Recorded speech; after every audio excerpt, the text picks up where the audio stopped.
Tatlong dekadang trabaho ni Camario sa Masantol, Pampanga. Ito po yung tinatawag nilang pagtatambak na kung saan ginagamit po nila ang kanilang kamay para kumuha po ng lupa sa ilalim ng tubig sa palaisdaan. And then after that, they're gonna proceed sa pilapil para po i-restore yung mga nasira or itaas yung pilapil po ng palaisdaan para kapag dating po ng lubog ay hindi po malubog yung kanilang palaisdaan dito po sa Pampanga. Yan po si Camario at ang kasama niya po ay si Caberting.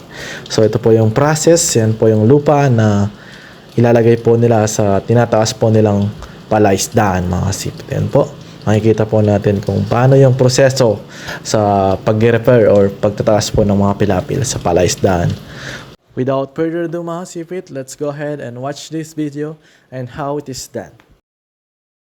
Po si Camario, malakas yan.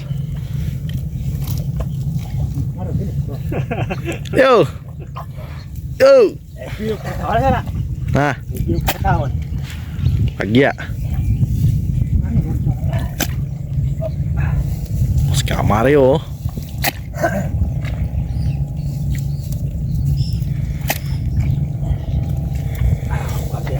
Pagtatambak sa pilapil ng palaisdaan.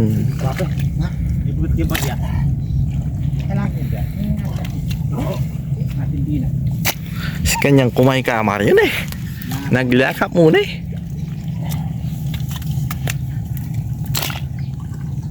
Preparation for high tide.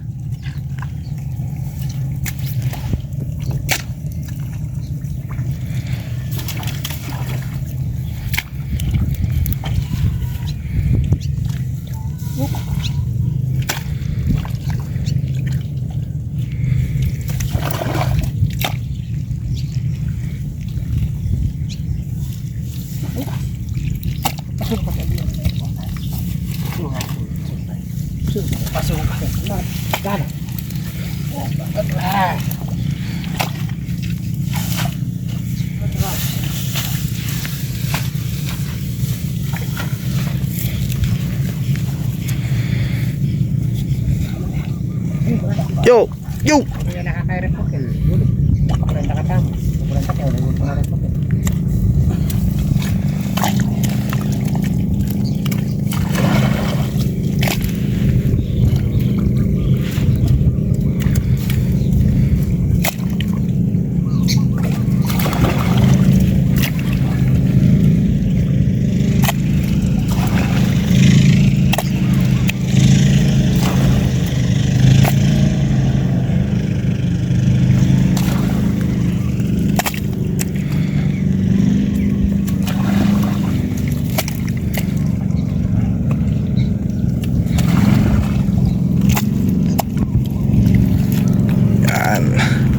Na platada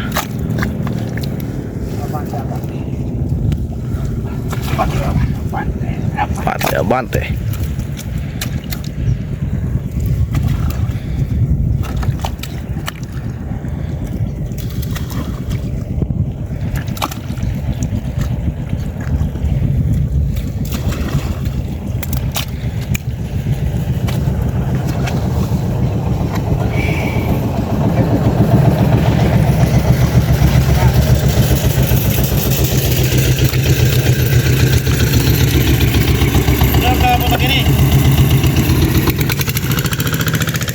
Sipit bilis ng Camario bilis ng kamay for more than 20 years ganito na po yung trabaho ni Camario, almost 20 to 30 years as long as na legal yung work mo. Apo nga kaya doon.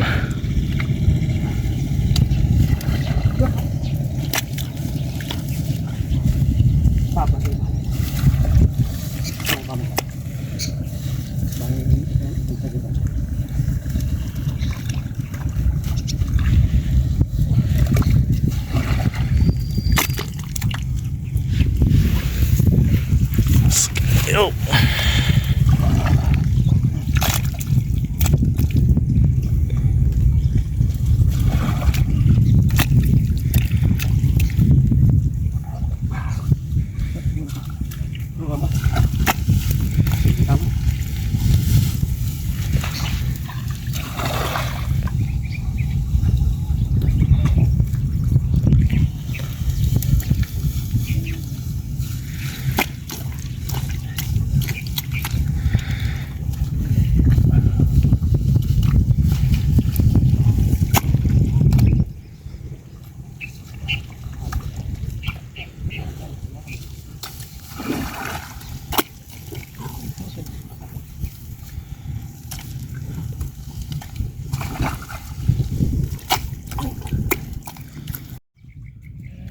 na po yung isang bangka.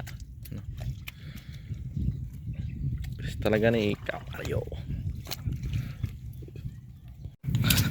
So yun po mga sipit, yun po yung work ko dati before for about 10 years.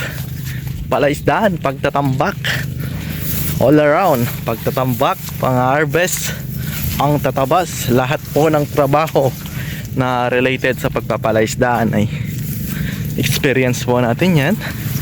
And I can say na hindi rin siya madali, or wala naman talagang madaling work in any kind of industry.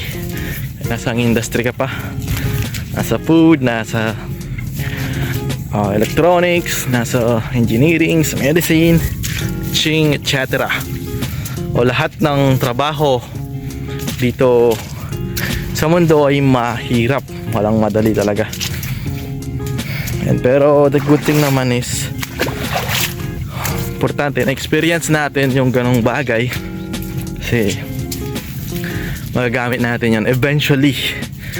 At it is very important na flexible tayo sa kahit anong mga work. So maganda po yan mga sipit. So po yung buhay dito sa palaisdaan, kailangan di ka maselan at matyaga rin, kasi first of all, kung ganun yung trabaho mo, setting up your proper expectation mga sopar, half day 400 pesos po yung bayad doon, or 300, depende pa po yan sa may-ari ng palaisdaan. 300 to 400 pesos for about 5 to 6 hours na pagtatrabaho. Kaya it's not easy, right? Siya madali dahil sa ganong sitwasyon. At the same time, nakababad ka sa tubig, at saka mabaho rin po, to be honest. Mabaho po yung ganong work. So ayun, sensya na ako medyo magalaw yung camera natin kasi lakad na tayo pa uwi. So yun mga sipit, I do not take too much of your time. Please do like and subscribe, and if you have any questions about this kind of job, please comment down below mga sipit. Thanks so much, and bye bye for now.